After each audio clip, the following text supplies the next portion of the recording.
अस्सलाम वालेकुम। मैं हूँ अज़मी और आप देख रहे हैं अज़मीज़ किचन 92। कैसे हैं आप सब लोग? यकीनन खैर वाक़ियत से होंगे और ज़िंदगी की इस नेमत को भरपूर तरीके से एंजॉय कर रहे होंगे। तो चल के देखते हैं कि आज किचन में क्या होने जा रहा है।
सारे मसाले यकजान हो जाएंगे और इनकी अपनी खुशबू आना शुरू हो जाएगी। ऑयल डाल दिया ही मैंने। अब इतने काम के बाद अब ऑयल डाला है और अब मैं इसको थोड़ा सा चलाने के बाद ये कुटी मिर्च है और कुटा हुआ ज़ीरा ये भी डाल रही हूँ। ये साबुत ज़ीरा है, थोड़ा सा एक बड़ी इलायची है, चंद लौंगे, चंद काली मिर्च के दाने और थोड़ा सा ज़ीरा और एक छोटा सा पीस दालचीनी का। क्योंकि खड़े मसाले का कीमा है तो इसलिए मैं इसमें खड़ा मसाला डाल रही हूँ। इसको अब थोड़ा सा हम चलाने के बाद तो थोड़ी देर के लिए इसे दम देंगे ताकि कीमा अगर गला ना हो कहीं और कोई इसमें कमी रह गई हो कच्चेपन की हद तक तो वो भी सब पक जाए। तो दम देंगे 5-6 मिनट का। तो इसमें मज़ीद जो भी अगर कोई होगी हीक वीक वो भी ख़त्म हो जाएगी और इसके साथ साथ ये गल भी जाएगा।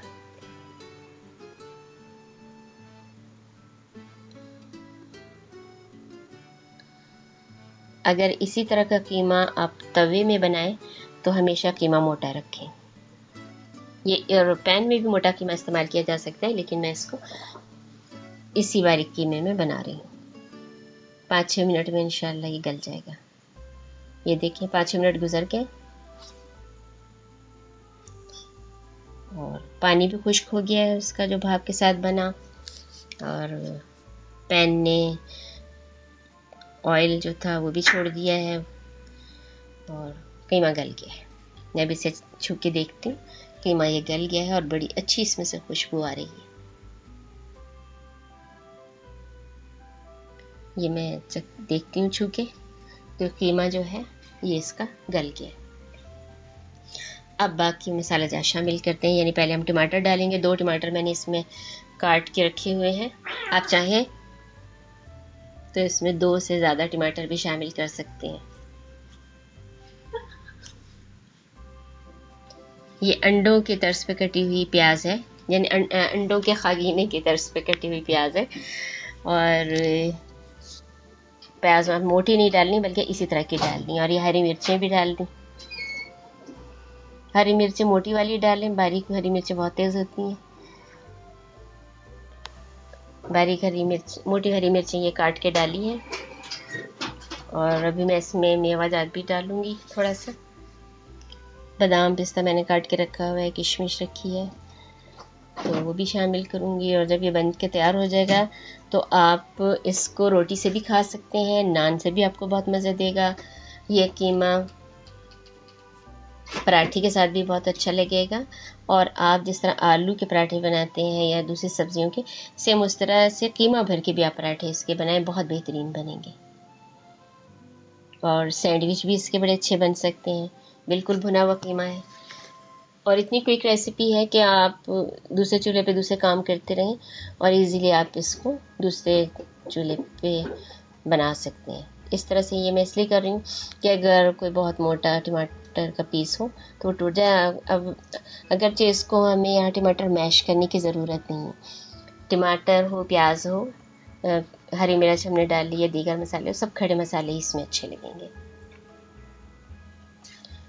एंड पे भी हम इसमें लेमन शामिल करेंगे तो इसका जायका और बहुत अच्छा हो जाएगा। लेमन का जायका और टमाटर का जायका मिलके अपने ही एक नया टेस्ट बनाता है और वो बहुत अच्छा होता है। ये तकरीबन हमारा कीमा जो है, पैन कीमा, ये तैयार है। एक क्विक रेसिपी है। आजकल ईद का ये मौसम शुरू हो गया है, बल्कि ईद का कल से दिन शुरू हो रहा है, मौसम ही कह लें, बिकॉज ये पूरा महीने की ईद है, पूरा महीना दावतें होंगी और आना जाना होगा, तो ईद ही रहेगी। ये देखें, पिस्ता बादाम बारीक कटा हुआ और एक किशमिश है, ये भी मैं इसमें शामिल कर देती हूँ। तो बात कर रही थी कि ईद का मौसम से मेरी मुराद ये है कि पूरा महीना ही ईद का है, यानी 20 दिन अगले जो हैं वो ईद के ही हैं और इसमें दावतें होंगी, जल्दी जल्दी होंगी, 20 दिन गुजारने हैं ईद के। तो आना जाना, घूमना फिरना, बारिश का मौसम, तो उसमें ख़ास तौर पर ये कीमा, ये क्विक रेसिपी आपको बहुत सूट करेगी। पराठे में इसको ज़रूर बनाएं, यानी कि इसको भर के आप पराठा ज़रूर बनाएं तो वो बहुत मज़े का बनेगा। ये हरी मिर्च मैंने लगा दी है, गार्निशिंग भी समझ लें, इसकी आइडेंटिटी भी समझ लें। और इसमें भी मैं टमाटर भी लगा देती हूँ, हरा धनिया डाल दिया, गरम मसाला छिड़क दूँगी, होममेड गरम मसाला, बहुत मज़े का लगता है और इसकी खुशबू भी बड़ी ज़बरदस्त है। और कीमे की तो खुशबू अभी से बहुत अच्छी आ रही है। मेवे की खुशबू, मसाला जात की खुशबू, सब्जियों की, टमाटर, प्याज, हरा धनिया, हरी मिर्च की खुशबू, बहुत सारी खुशबू मिलके खुशबू भी बहुत अच्छी है और सब कुछ मिला के इसका टेस्ट भी बहुत अच्छा होगा। वैसे मैंने चख के देख लिया है, टेस्ट वाकई बहुत अच्छा है और ज़बरदस्त क्विक रेसिपी ये तैयार है।